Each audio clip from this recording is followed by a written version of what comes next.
말씀하신 것이 세례 요한인 줄을 깨달으니라. 아멘.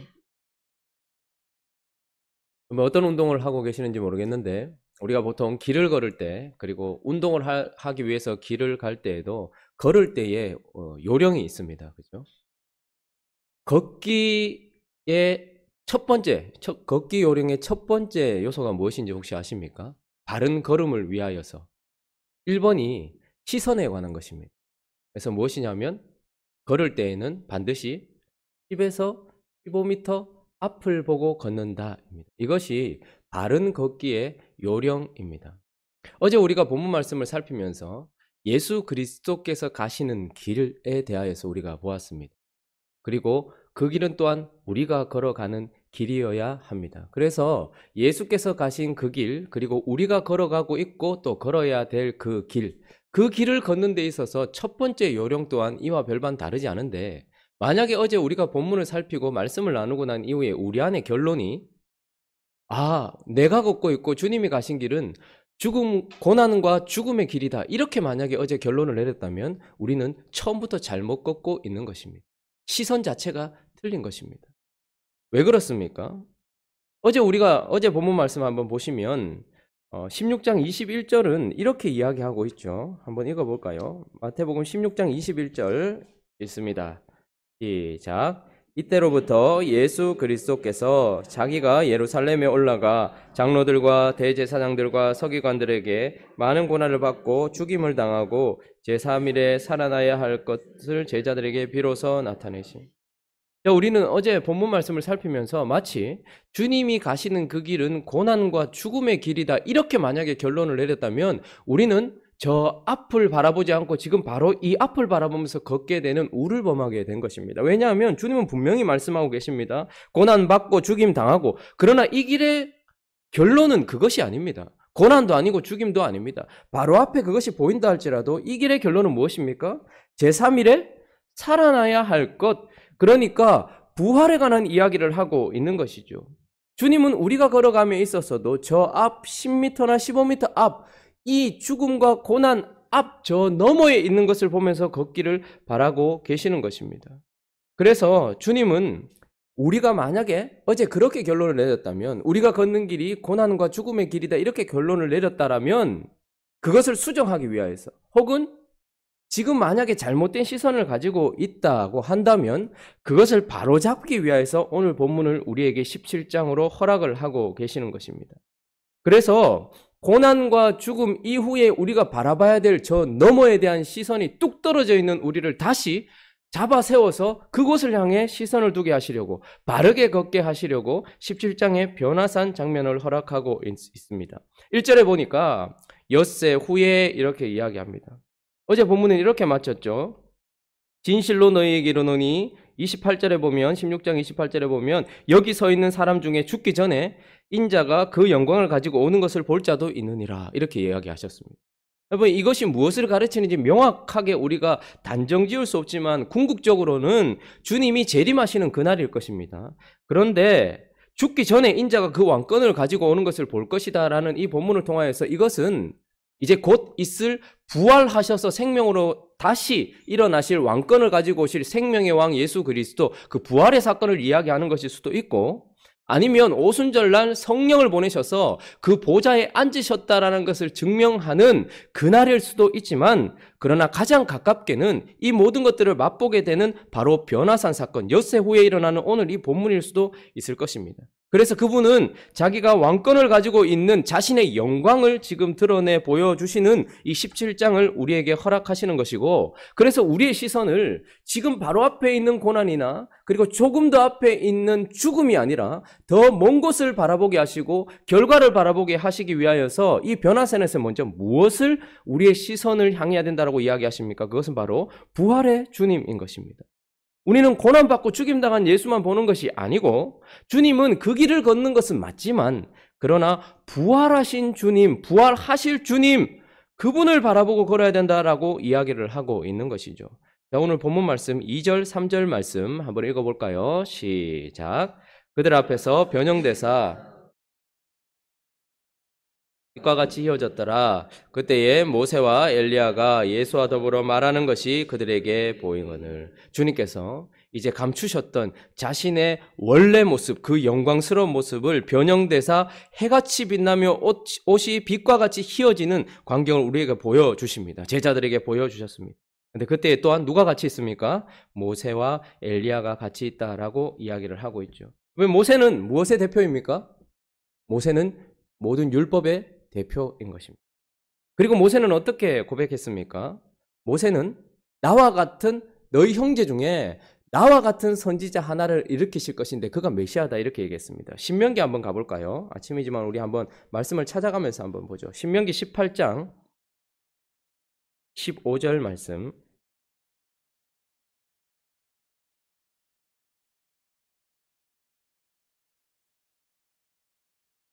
자, 앞에 나오네요. 읽습니다. 시작. 내 하나님 여호와께서 너희 가운데 내 형제 중에서 너를 위하여 나와 같은 선지자 하나를 일으키리니 너희는 그의 말을 들을지니라.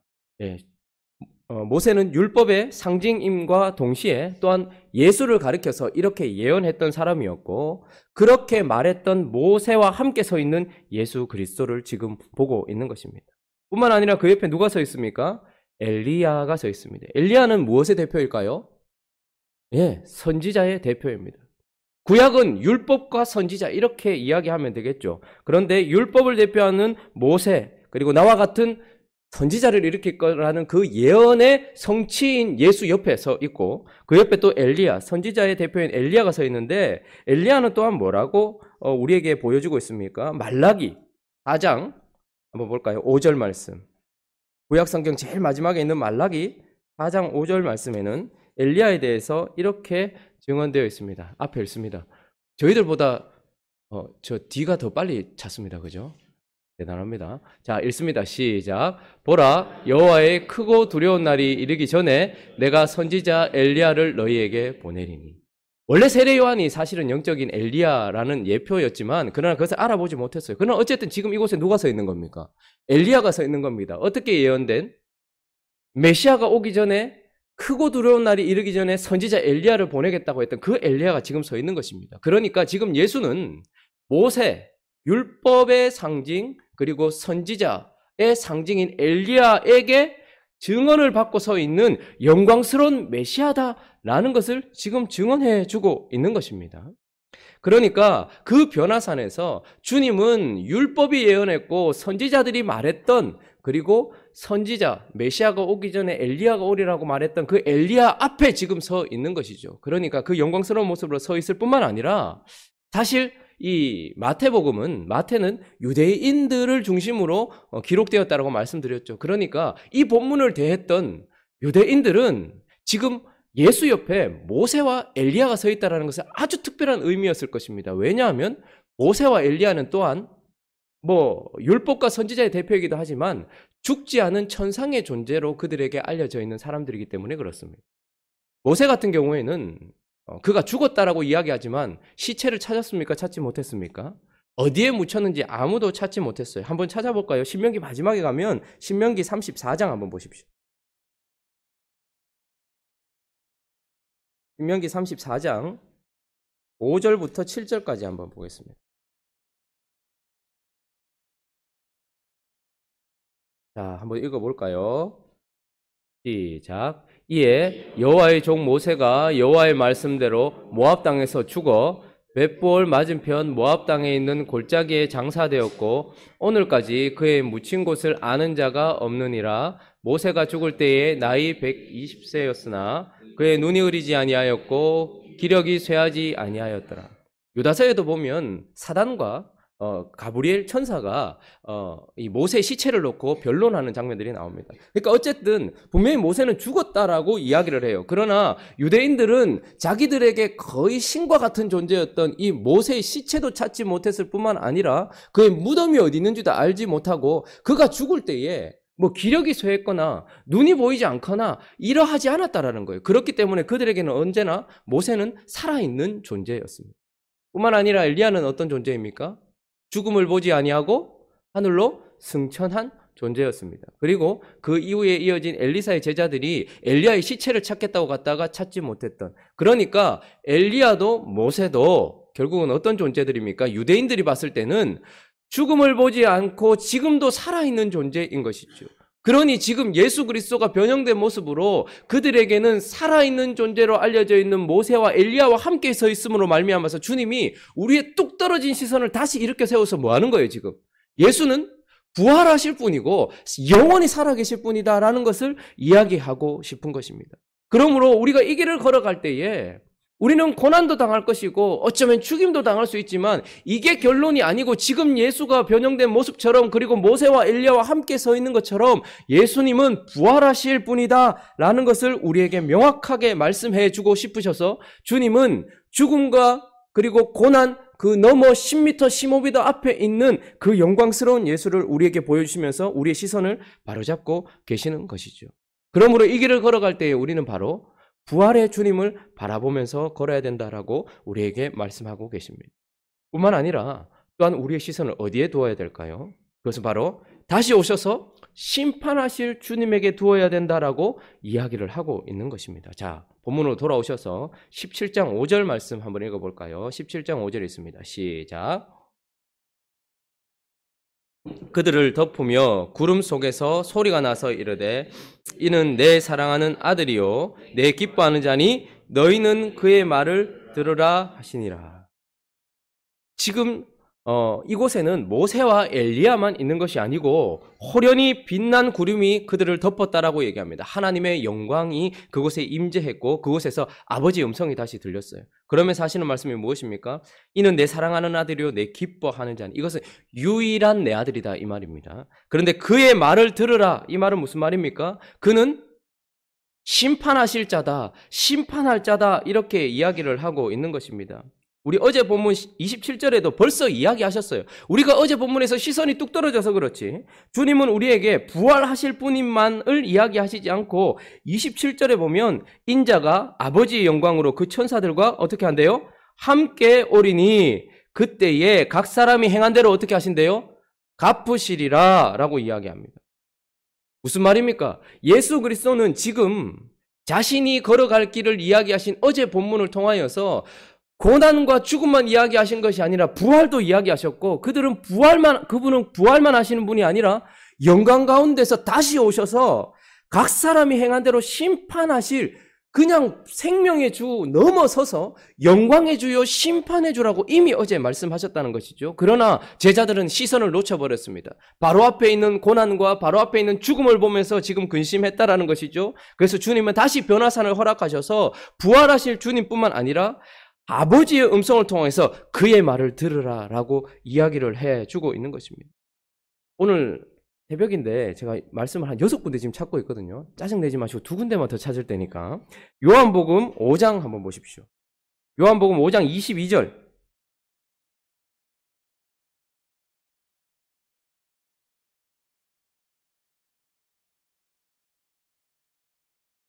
요한복음 22절.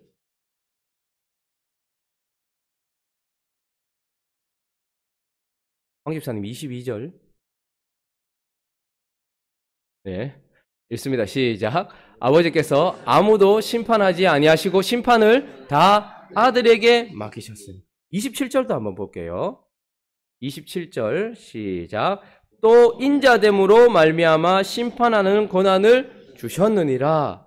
예수 그리스도께서 고난받고 죽음당한 것도 사실이지만 그러나 그 인자됨으로 말미암아서 어떻게 하는 거예요? 심판의 권한을 받았고 아버지는 아무도 심판하지 않고 그 심판을 누구에게 맡긴 거예요?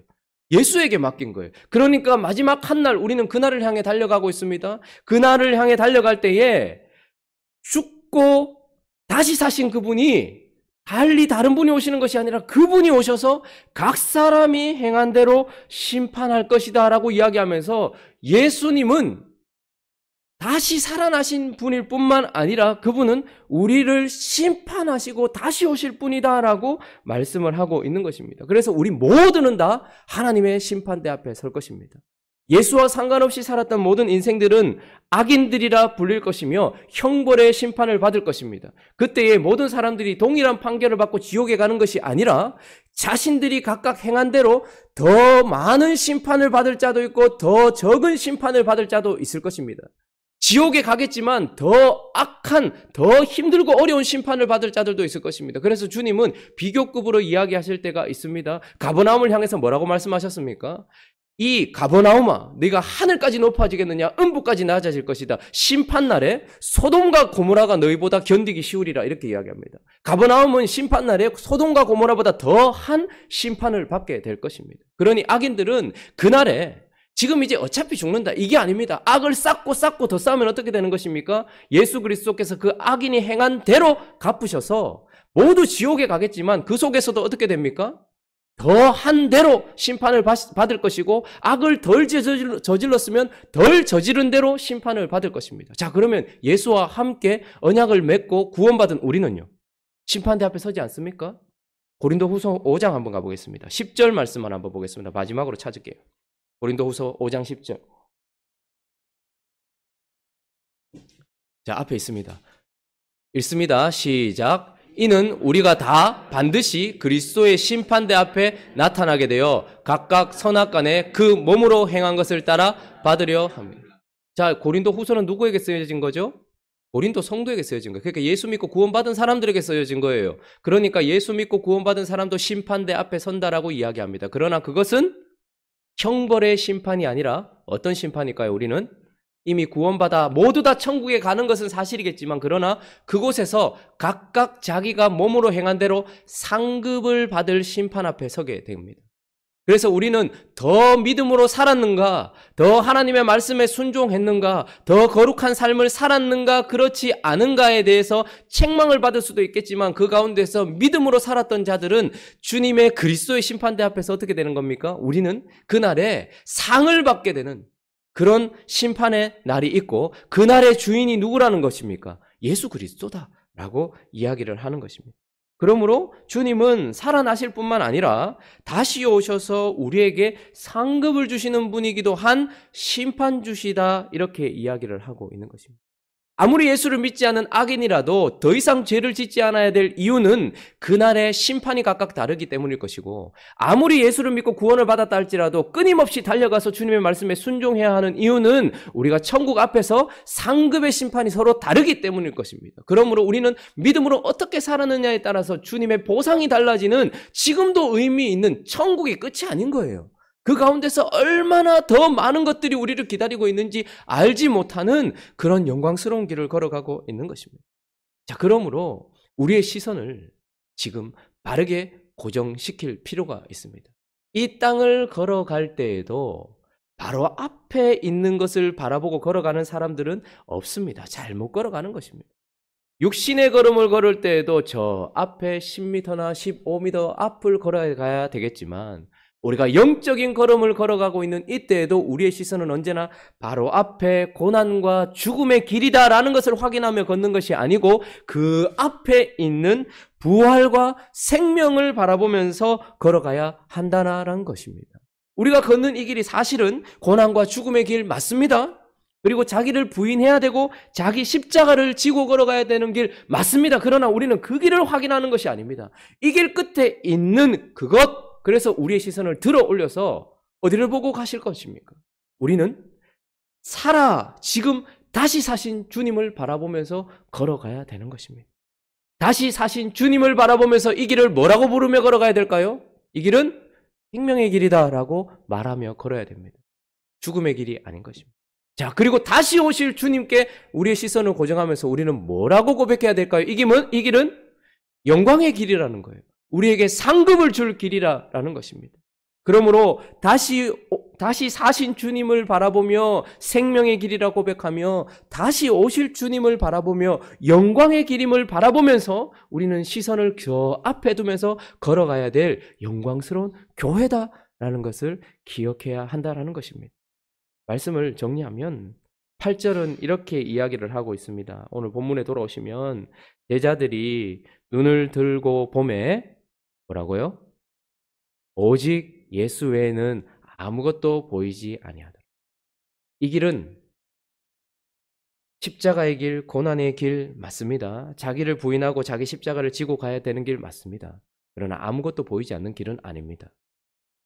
제자들이 눈을 들고 보니까 오직 예수만 보이지만, 그래서 모세와 엘리야가 그를 증언해 주지 않는 그 화려함도 사라진 오직 예수일지도 모르겠고, 아버지께서 이는 내 사랑하는 아들이요 내 기뻐하는 자니 너희는 그의 말을 들으라는 그런 천둥 같은 소리가 들리지 않는 예수일지도 모르지만, 그러나 그 예수 안에서 우리는 뭘 바라봐야 됩니까? 십자가의 예수뿐만 아니라 생명의 예수, 심판하실 예수, 오직 예수를 바라보면서 이 길을 걸어가야 한다는 것을 기억하며 믿음의 눈을 15m 앞으로 고정시키고 생명과 그리고 영광의 길을 걸어가는 행복한 우리 교회 되시기를 예수 그리스도의 이름으로 축원합니다. 같이 한번 기도하겠습니다. 빛나고 높은 보좌 그 위에 앉으신 예수, 살아계신 예수 그리스도, 지극히 높은 위엄과 한없는 자비를 우리에게 영원히 베풀어 주고 계시는 생명의 예수, 그리고 다시 오셔서 우리에게 상급을 주시고 악인들을 심판하실 심판의 예수, 우리는 이 길을 예수 그리스도, 오직 예수를 바라보면서 걸어가야 될 제자들이다, 교회다라는 것을 말씀하신 주님의 은혜가 오늘 이 아침에 있기를 원합니다. 그래서 혹 우리의 시선을 떨어뜨렸다면, 혹 우리의 시선이 잘못되었다면 오늘 이 아침에 혹은 우리에게 변화산의 은혜를 허락해 달라고. 그래서 그 변화산에서 주님의 영광을 우리가 바라보면서 우리도 이 길을 다시 바꾸어서 죽음의 길, 십자가의 길이라고 말하지 않고 생명의 길이라 말하고 영광의 길이라 말하며 걸어갈 수 있게 해달라고 변화산의 은혜를 허락해 주시되, 그러나 그 변화산의 영광이 사라진 오직 예수만 보인다 할지라도 그곳에서 끝까지 이 길 걸어가는 믿음의 사람 될 수 있게 해달라고 각자를 위해서, 그리고 또 각자의 기도 제목들을 가지고 함께 기도하며 나가도록 하겠습니다. 기도하겠습니다.